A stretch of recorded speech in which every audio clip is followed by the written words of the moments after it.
What's the meaning of confessional?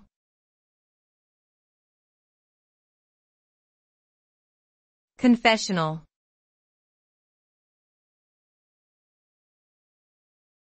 Confessional.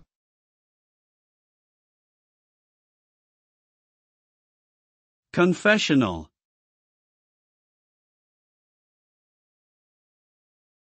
Confessional.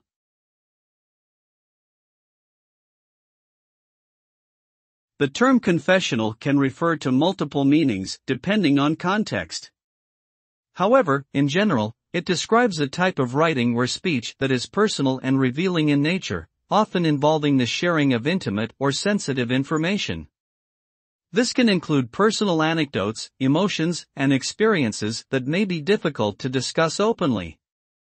Confessional works can be found across various forms of media, including literature, music, and film.